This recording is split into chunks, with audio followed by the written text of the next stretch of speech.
আমাদের এই আলেম ওলামায়ে কেরামরা বারবার পশ্চিম এবং দিল্লির ফাঁদে, আওয়ামী লীগের ফাঁদে বারবার পড়েছেন এবং এখনও পড়ছেন বলে আমরা অনেক অনুষঙ্গ দেখতে পাচ্ছি। এই অনুভূতিতে আঘাত হয়েছে, ওই অনুভূতিতে আঘাত হয়েছে, এই ধরনের সস্তা প্রতিবাদে নামা যাবে না।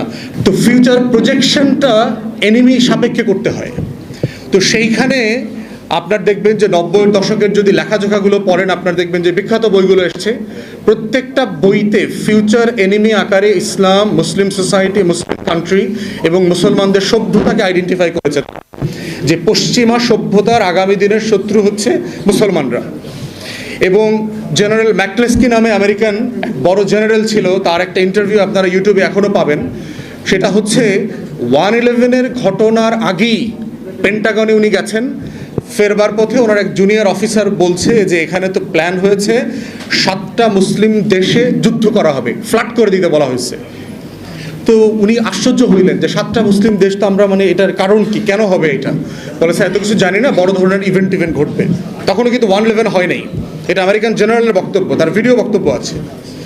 এবং সেখানে সে বলছে এই যে মুসলিম দেশগুলো যেটা দেখলেন না, এখন সিভিল ওয়ার চলছে, গৃহযুদ্ধ চলছে, একের পর এক নাস্তানাবুদ হয়ে এই উসিলায় সেই উসিলায়, গণতন্ত্রের উসিলায়, এর পক্ষে সের পক্ষে, জঙ্গিবাদ, মৌলবাদ, এই আল কায়েদা, আইসিস, খেলাফত, বাগদাদি, যত কিছু দেখলেন না, ওসামা বিন লাদেন টাদেন, এই সব নাটকের গোড়া হইল ওই জায়গাটাতে যে সুপার পাওয়ারের ফিউচার এনিমি প্রজেকশনটা কি, ফিউচার শত্রু প্রজেকশনটা কি। আমরা বলছি না যে ভারত আমার শত্রু রাষ্ট্র, কারণ বাংলাদেশকে রাষ্ট্র সাপেক্ষে বেঁচে থাকার শর্ত হচ্ছে তার শত্রু এবং স্বার্থ সম্পর্কে অবগত থাকা। তো আমরা যেভাবে আমার রাষ্ট্রের সাপেক্ষে, আমার স্বাধীনতা, সার্বভৌমত্ব, জাতীয় স্বার্থ সাপেক্ষে বলছি যে ভারত, মিয়ানমার আমার শত্রু রাষ্ট্র,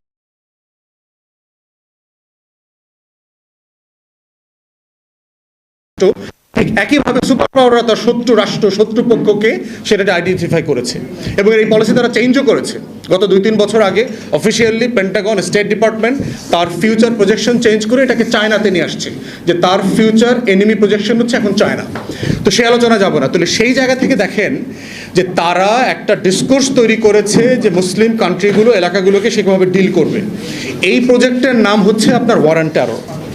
মুসলমানদের বিরুদ্ধে, ইসলামের বিরুদ্ধে নিরন্তর যুদ্ধের যে প্রকল্প আমরা দেখলাম, 1/11 হইল, এর পরবর্তীতে সারা ইউরোপিয়ান কান্ট্রিতে একের পর এক আপনার জঙ্গি নাটক, খুন, এন্ট্রাপমেন্ট, হাজার হাজার মুসলিম যুবকদেরকে আপনার বিভিন্ন জায়গাতে এলিউর করা, করে ট্র্যাপ করে জঙ্গি বানানো, সন্ত্রাসী বানানো। সেই নাটকের একটা বাংলাদেশ মানে পর্ব ছিল, যে দেখবেন যখন সিরিয়াল নাটক হয় তখন কিন্তু পর্ব থাকে, পর্ব অত। এদের হচ্ছে আবার মুসলিম দেশের পর্ব ছিল। এই পর্ব হচ্ছে বাংলাদেশ পর্বের ভিকটিম হচ্ছেন আপনারা। এবং এই বাংলাদেশ পর্বের সাথে আমেরিকান এনিমি প্রজেকশনের সাথে এখানে দিল্লির প্রজেক্টটা এখানে যোগ হয়েছে। এই দুই প্রজেক্টের সাথে লোকাল ন্যাশনাল সিকিউরিটি থ্রেট আকারে হাজির হয়েছে আওয়ামী লীগ, জাতীয় পার্টি, 14 দল, আমাদের সুশীল গণমাধ্যম, এই বিক্রি হয়ে যাওয়া মস্তিষ্ক যেগুলো আছে, হেলমেট মস্তিষ্ক যেটা আমাদের তরুণরা বলেছে, এই হেলমেট মস্তিষ্করা হচ্ছে এই পুরো চক্রের অংশ। অতএব সেই জায়গাটাতে বুঝতে হবে যে কেন এই যে ভাই বলে গেলেন দাড়িওয়ালা, টুপিওয়ালা, জুব্বাওয়ালা ধর্ম প্র্যাকটিস করে, তাদের কি করছে। যেহেতু 9/11-এর সময়টা পুরোটা আমি লন্ডনে ছিলাম, লম্বা সময় ছিলাম, এইটার ভিকটিম আমি নিজেও হয়েছি। এই গল্প আপনাদেরকে অন্য একদিন বলবো আর কি। বাস থেকে নামায় দেওয়া, এখানে নামায় দেওয়া, কাজে গেলে জিজ্ঞাসা করে দাঁড়িয়ে রাখছো কেন, এই ধরনের জায়গা সভ্যতার যারা, এটা তো নিজেদেরকে সভ্য দাবি করে না, ওই সব জায়গাতেও আমরা ফেস করেছি। একই সিভি ওখানে জরিপ করা হয়েছে, একই সিভি এক্স্যাক্টলি লেখাপড়া সব সমান, শুধু নামটা চেঞ্জ করে দেওয়া হয়েছে। মোহাম্মদ অমুকের জায়গায় জন ডেভিস দিয়ে দেওয়া হয়েছে। তাকে ইন্টারভিউতে ডাকে, কিন্তু ওই মোহাম্মদ নামধারী লোকটাকে আর ইন্টারভিউতে ডাকে না। একই সিভি, এক্স্যাক্টলি সেম সিভি। একটা মুসলিম মেয়ে হিজাব পরে, নেকাব পরে, তাকে আর ডাকে না, কিন্তু একটা মহিলাকে ডাকে যিনি এই কাজের সাথে জড়িত না, তিনি নন মুসলিম। একই CV, exactly same work experience, same educational background. তো এই ডিসক্রিমিনেশনগুলো আমরা দেখেছি।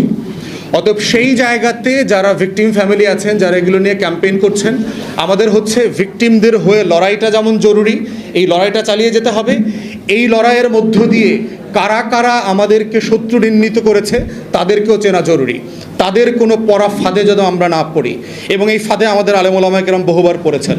এখানে অনেক আলেম ওলামায়ে কেরাম আছেন, আমাদের এই আলেম ওলামায়ে কেরামরা বারবার পশ্চিম এবং দিল্লির ফাঁদে, আওয়ামী লীগের ফাঁদে বারবার পড়েছেন এবং এখনও পড়ছেন বলে আমরা অনেক অনুষঙ্গ দেখতে পাচ্ছি।